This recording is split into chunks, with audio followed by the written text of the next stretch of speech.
हरे कृष्णा, राधे राधे।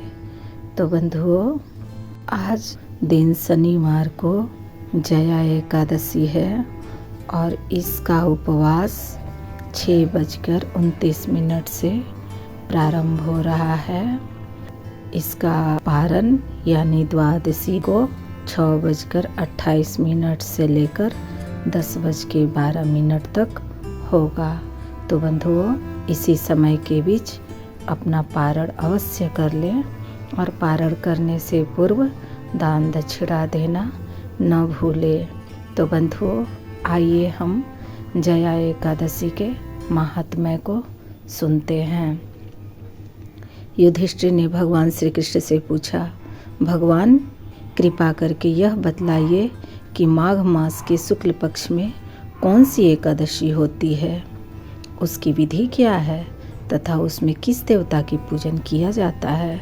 भगवान श्री कृष्ण बोले, राजेंद्र, माघ मास के शुक्ल पक्ष में जो एकादशी होती है उसका नाम जया है। वह सब पापों को हरने वाली उत्तम तिथि है। पवित्र होने के साथ ही पापों का नाश करने वाली तथा मनुष्यों को भाग और मोक्ष प्रदान करने वाली है। इतना ही नहीं, वह ब्रह्म हत्या जैसे पाप तथा पिशाचत्व का भी विनाश करने वाली है। इसका व्रत करने पर मनुष्यों को कभी प्रेत योनि में नहीं जाना पड़ता। इसलिए राजन, प्रयत्न पूर्वक जया नाम की एकादशी का व्रत करना चाहिए। एक समय की बात है, स्वर्गलोक में देवराज इंद्र राज्य करते थे। देवगढ़ पारिजात वृक्षों से युक्त नंदनवन में अप्सराओं के साथ विहार कर रहे थे। 50 करोड़ गंधर्वों के नायक देवराज इंद्र ने स्वेच्छानुसार वन में विहार करते हुए बड़े हर्ष के साथ नृत्य का आयोजन किया। गंधर्व उसमें गान कर रहे थे, जिनमें पुष्पदंत, चित्रसेन तथा उसका पुत्र, ये 3 प्रधान थे। चित्रसेन की स्त्री का नाम मालिनी था। मालिनी से एक कन्या उत्पन्न हुई थी जो पुष्पवंती के नाम से विख्यात थी। पुष्पदंत गंधर्व का एक पुत्र था जिसको लोग माल्यवान कहते थे। माल्यवान पुष्पवंती के रूप पर अत्यंत मोहित था। ये दोनों भी इंद्र के संतोषार्थ नृत्य करने के लिए आए थे। इन दोनों का गान हो रहा था। इनके साथ अप्सराएं भी थी। परस्पर अनुराग के कारण ये दोनों मोह के वशीभूत हो गए। चित्त में भ्रांति आ गई, इसलिए वे शुद्ध गान न गा सके। कभी ताल भंग हो रहा था तो कभी गीत बंद हो जाता था। इंद्र ने इस प्रमाद पर विचार किया और इसे अपना अपमान समझकर वे कुपित हो गए। अतः इन दोनों को शाप देते हुए बोले, ओ मूर्खो, तुम दोनों को धिक्कार है। तुम लोग पतित और मेरी आज्ञा भंग करने वाले हो। अतः पति पत्नी के रूप में रहते हुए पिशाच हो जाओ। इंद्र के इस प्रकार शाप देने पर इन दोनों के मन में बड़ा दुख हुआ। वे हिमालय पर्वत पर चले गए और पिशाच योनि को पाकर भयंकर दुख भोगने लगे।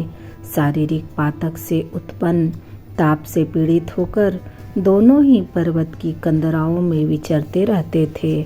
एक दिन पिशाच ने अपनी पत्नी पिशाची से कहा, हमने कौन सा पाप किया है जिससे यह पिशाच योनि प्राप्त हुई है। नरक का कष्ट अत्यंत भयंकर है तथा पिशाच योनि भी बहुत दुख देने वाली है। अतः पूर्ण प्रयत्न करके पाप से बचना चाहिए। इस प्रकार चिंता मग्न होकर वे दोनों दुख के कारण सुखते जा रहे थे। देवयोग से उन्हें माघ मास के शुक्ल पक्ष की एकादशी की तिथि प्राप्त हो गई। जया नाम से विख्यात वह तिथि सब तिथियों से उत्तम है। उस दिन उन दोनों ने सब प्रकार के आहार त्याग दिए, जलपान तक नहीं किया, किसी जीव की हिंसा नहीं की, यहाँ तक कि खाने के लिए फल तक नहीं काटा। निरंतर दुख से युक्त होकर एक पीपल के समीप बैठे रहे। सूर्यास्त हो गया। उनके प्राण हर लेने वाली भयंकर रात्रि उपस्थित हुई। उन्हें नींद नहीं आई। वे रतिया और कोई सुख भी नहीं पा सके। सूर्योदय हुआ। द्वादशी का दिन आया। इस प्रकार उस पिशाच दंपति के द्वारा जया के उत्तम व्रत का पालन हो गया। उन्होंने रात में जागरण भी किया था। उस व्रत के प्रभाव से तथा भगवान विष्णु की शक्ति से उन दोनों का पिशाचत्व दूर हो गया। पुष्पवंती और माल्यवान अपने पूर्व रूप में आ गए। उनके हृदय में वही पुराना स्नेह उमड़ रहा था। उनके शरीर पर पहले जैसे ही अलंकार शोभा पा रहे थे। वे दोनों मनोहर रूप धारण करके विमान पर बैठे और स्वर्गलोक में चले गए। वहाँ देवराज इंद्र के सामने जाकर दोनों ने बड़ी प्रसन्नता के साथ उन्हें प्रणाम किया। उन्हें इस रूप में उपस्थित देखकर इंद्र को बड़ा विस्मय हुआ। उन्होंने पूछा, बताओ किस पुण्य के प्रभाव से तुम दोनों का पिशाचत्व दूर हुआ है? तुम मेरे शाप को प्राप्त हो चुके थे, फिर किस देवता ने तुम्हें उससे छुटकारा दिलाया है? माल्यवान बोला, स्वामिन, भगवान वासुदेव की कृपा तथा जया नामक एकादशी के व्रत से हमारा पिशाचत्व दूर हुआ है। इंद्र ने कहा, तो अब तुम दोनों मेरे कहने से सुधा पान करो। जो लोग एकादशी के व्रत में तत्पर और भगवान श्री कृष्ण के शरणागत होते हैं वे हमारे भी पूजनीय होते हैं। भगवान श्री कृष्ण कहते हैं, राजन, इस कारण एकादशी का व्रत करना चाहिए। नृपश्रेष्ठ, जया ब्रह्म हत्या का पाप भी दूर करने वाली है। जिसने जया का व्रत किया है उसने सब प्रकार के दान दे दिए और संपूर्ण यज्ञों का अनुष्ठान कर लिया।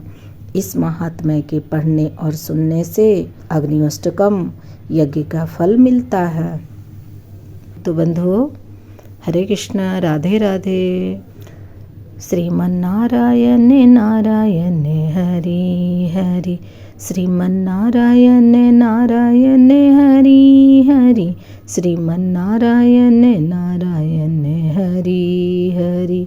हरि ओम नमो नारायणा, हरि ओम नमो नारायणा, हरि ओम नमो नारायणा, हरि ओम नमो नारायणा, हरि ओम नमो नारायणा, हरि ओम नमो नारायणा। तो बंधुओं, हरे कृष्णा, राधे राधे। तो बंधुओं, इस चैनल को सब्सक्राइब करें या न करें, लाइक करें या न करें, शेयर ज़रूर करें। हरे कृष्णा, राधे राधे।